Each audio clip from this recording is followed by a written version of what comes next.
ว้าวโอเคขอบใจทุกคนที่อยู่ร่วมกันในค่ำคืนนี้และสร้างหน้าประวัติศาสตร์ใหม่ให้กับหนุ่มๆของพวกเรานี่คือท็อป3 Mr. Universe ลาว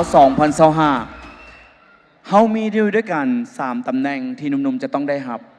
คนทำอิฐจะเป็น Mr. Universe ลาวและจะได้ไปประกวดเวที Mr. International คนที่2จะเป็น Mr. Global Laos แน่นอนตามซื่อเลยคือต้องไปประกวดเวทีของแม่ปุ้ยและคนที่3จะเป็น Mr. Tourism Laos จะไปประกวดเวที Mr. Tourism World เอาละขอให้หนุ่มๆทั้ง3คนโชคดีถึงไปเวทีใดพวกเขาเจ้าก็ถือว่าเป็นตัวแทนประเทศลาวได้อย่างสมบูรณ์แบบแน่นอนแต่ว่าด่านของพวกเขายังบ่จบเทื่อเพราะนี่คือการตอบคำถามใน Final Questions จำประซักประจำใหม่หนุ่มๆจะถึกปิดหู2คนโดยที่จะบ่ได้ยินเสียงอย่างเลยเพราะจะเป็นคำถามเดียวกันมีเวลาให้30วินาทีเท่านั้นตอนนี้จำประซักประจำไม่ตั้งใจฟังคำถามทุกมื้อนี้ทุกคนพยายามพัฒนาตัวเอง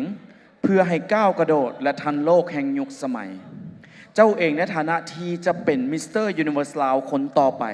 เจ้ามีการสร้างการเปลี่ยนแปลงอย่างแน่กับตัวเองที่เห็นแจ้งอย่างชัดเจน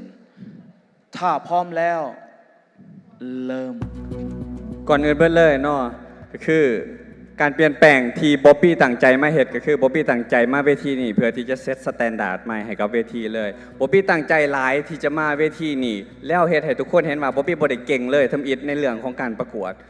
เพื่อเฮ็ดให้เป็นแบบอย่างบ๊อบบี้มาประกวดน้ำหนัก85แล้วภายใน4เดือนบ๊อบบี้ลดน้ำหนักเหลือเพียงแต่68เพื่ออยากให้ผลงานการประกวดออกมาดีที่สุดฉะนั้นแล้วเป้าหมายของบ๊อบบี้แน่นอนคนก็คือบ๊อบบี้อยากเป็นครูภาษาอังกฤษที่คุณดีที่สุดในประเทศลาวเพื่อที่อยากจะเฮ็ดให้คนลาวที่มีปัญหาด้านการเรียนภาษาอังกฤษนะสามารถรับเอาโอกาสในชีวิตของเขาได้จำประซักว้าวขนาดไอ้ต้าอยู่เทิงยังตื่นเต้นคิดหาตัวเองถ้าอยู่ดีๆมีคนมาถามแล้วตอบเลยเสร็จจังไดเนาะก็คือสิเว้าเป็นเรื่องอื่นเฮ็ดคือบ่ฮู้แล้วก็แล้วก็เจ้าเก่งอีหลีถึกบ่ล่ะทุกคนที่เทิงเวทีบ่แม่นเรื่องง่ายทางบ้านคอมเมนต์ได้คอมเมนต์ไปแต่ขอให้มายืนเทิงแล้วเจ้าสิฮู้ว่าเจ้าจะสะใจแนวใดเฮาจะสะใจตอนที่คอมเมนต์คืนโอเคไสยบุรีบ่ได้ยินเนาะเมื่อกี้นี้ว่าถามหยังโอเคโอเคบ่ได้ยินแท้ๆเนาะทุกคนเห็นแม่นบ่เมื่อกี้นี้โอเคคือสิบ่ได้ตัวดอกเบิ่งทรงตั้งใจฟังคำถามทุกมื้อนี้ทุกคนพยายามพัฒนาตัวเองเพื่อให้ก้าวกระโดดและทันโลกแห่งยุคสมัย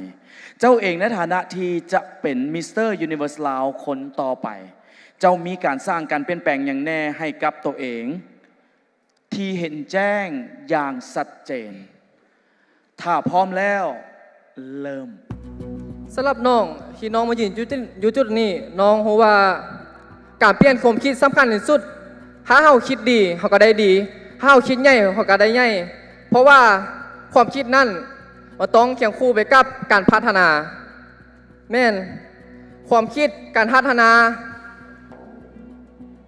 น้องเองก็เป็นคนหนึ่งที่คิดใหญ่แล้วน้องก็ลงมือเฮ็ดมันตั้งแต่เมื่อทำอีที่น้องกล้ามาเวทีนี่ทุกคนก็ฮู้แล้วว่าศักยภาพของน้องเพิ่งน้องสิเว้าอยู่ไม่บ่ได้แต่ตอนนี้น้องก็เว้าได้เพิ่งน้องจะเดินบ่ได้แต่น้องก็เดินได้เพราะว่าน้องคิดใหญ่ฉะนั้นแล้วความคิดสำคัญที่สุด